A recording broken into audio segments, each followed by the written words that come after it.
The frontier station hung above the barren moon like a lone lantern in endless night. Its hull shimmered with the faint glow of shield lines, and its docking arms stretched into space like fingers reaching for visitors who never came. Humans rarely approached this sector. Their maps marked it as disputed territory. Their captains whispered that crossing close meant trouble.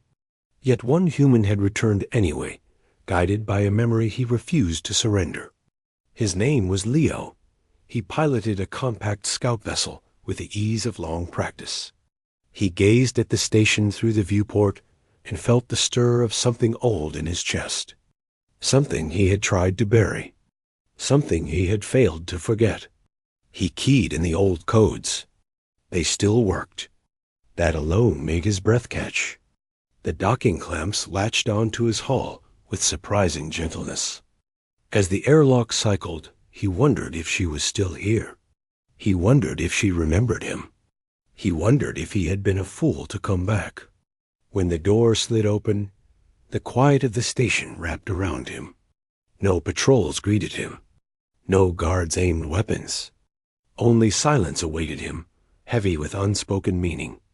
He stepped forward. The corridors were familiar, though dimmer than he remembered.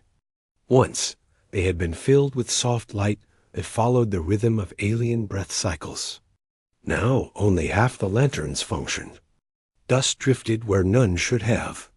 Leo felt something tighten within him. This place had been vibrant once. A sanctuary of curiosity. A crossroads of two who should never have met. He moved deeper. He reached the central observatory. There, behind the circular platform, stood a tall figure. Pale skin with faint silver markings. Eyes shaped by a species far from human. They shone softly, like twin moons reflecting ancient longing.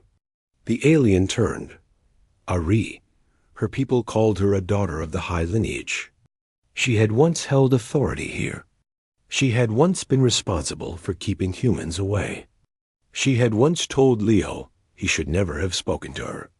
Yet she had spoken to him again and again, whispered questions, shared stories, asked him what sunlight felt like on human skin, asked him why humans laughed even when it hurt, asked him why he looked at her with such warmth when every rule told him not to.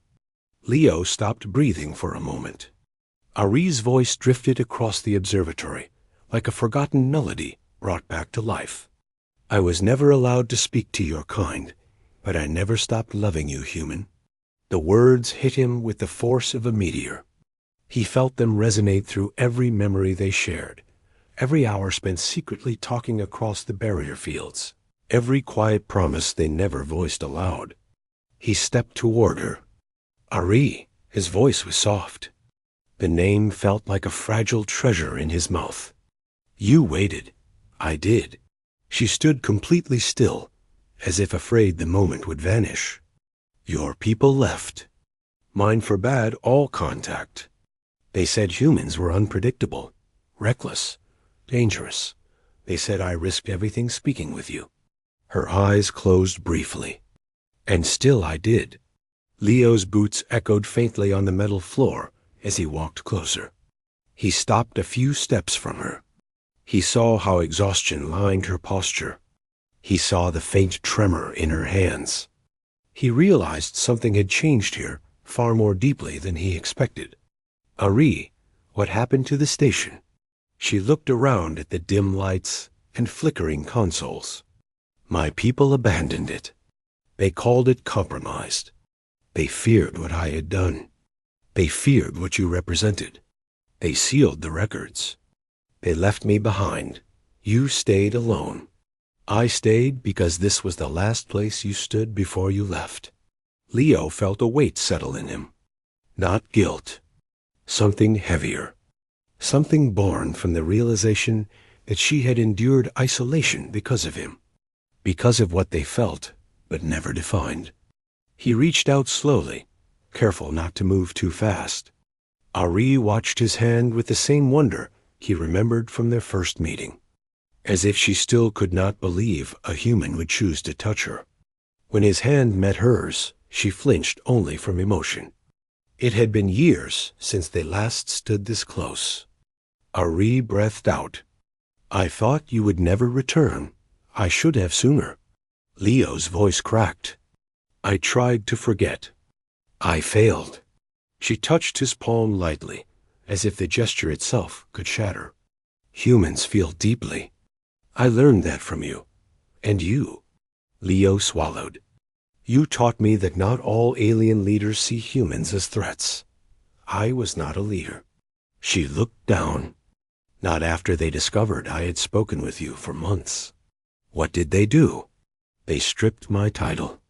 They declared me unfit for service. They left the station dark to erase the traces of the connection I formed with you." Leo had feared she suffered. Now he knew. But Ari raised her head. "I do not regret it." Her voice was firm. "Your people are unpredictable. Yes. Reckless. Yes. But you are also courageous, driven, capable of kindness that defies boundaries. You looked at me not as an alien, but as a person." Leo felt heat sting his eyes. He blinked it away.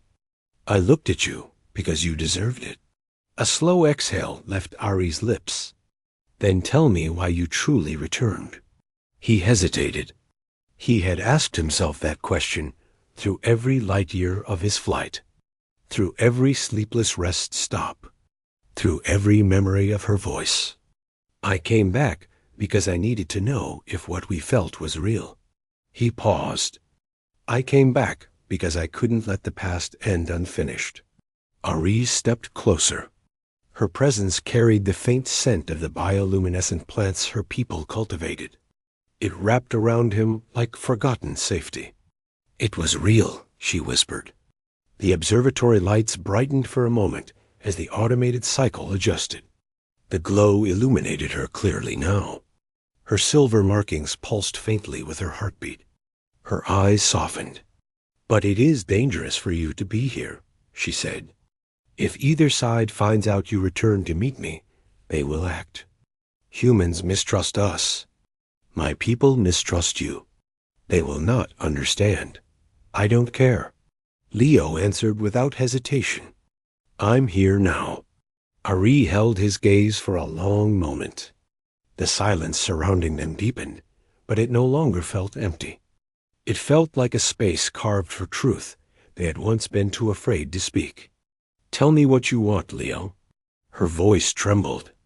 He took her hand again. "I want you to come with me." She froze. He continued. "There are places far from both borders. Colonies where humans and other species trade without politics. Worlds where no one cares who speaks to whom. You don't have to stay in this empty place. You don't have to be alone." Ari shook her head slightly, not in refusal, but in disbelief.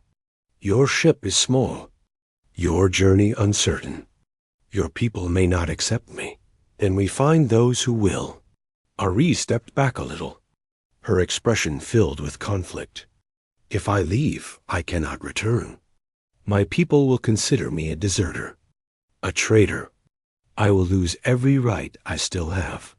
Ari, you were abandoned long before today. Staying here will not give anything back to you." She looked around the silent observatory again. The station hummed faintly, a ghost of its former life. The dim consoles reflected fragments of her face. "I waited here because it was the only place where our memories still lived." "They can live elsewhere," Leo said quietly. "With us." Ari's breath shook, but she did not answer. Instead, she turned toward the largest window. Through it, the moon below cast pale light across her form. She seemed almost carved from the night itself. Her markings glowed brighter now, revealing her emotional turmoil. "When I first met you," she said, "I believed humans were creatures of impulse, wild and uncontrollable. Yet you listened. You learned my customs. You respected my boundaries. You made me feel seen. You did the same for me." She closed her eyes. I never stopped thinking about the day you left. When the message came from your command ordering your withdrawal, I told myself it was for the best. But when you stepped into your ship and didn't turn back, something broke inside me. Leo approached her from behind, careful never to touch her without permission. If I had known you would be abandoned, I would have stayed. You would have been arrested. Maybe, but I would have stayed. She turned around slowly. Why? He answered with no hesitation. Because I loved you. Ari inhaled sharply, a sound almost like a gasp. Her hands hovered near his shoulders, but did not touch. She was afraid to believe, afraid to trust her own memory of him. I told myself that humans formed attachments quickly, but forgot them just as fast, she whispered. I told myself that if I remained here long enough, I would stop missing you, that the silence would erase your voice, that the emptiness would replace your presence. Her voice cracked. It never did. Leo placed his hand over her own. This time she did not pull away. Ari, he said softly, come with me. She stared into his eyes for a long moment. Her own eyes shimmered with tears that did not fall. Her people rarely cried. When they did, it meant something deeper than grief. If I go with you, she said, I leave everything behind. You will gain something new. And if your people reject me, then they reject both of us. Ari drew a slow breath. Her markings pulsed again, brighter than before. Humans are stubborn, she murmured. So are you. For the first time in years, she laughed. It was soft, fragile, beautiful. Then her expression shifted. Determination replaced hesitation. Hope replaced fear. She stepped forward until only a hand's width separated them. I choose you, she said. Leo felt the words strike him like a beam of sunlight breaking through clouded skies. Then let's go. Ari reached for the controls of the observatory. She input a sequence of commands.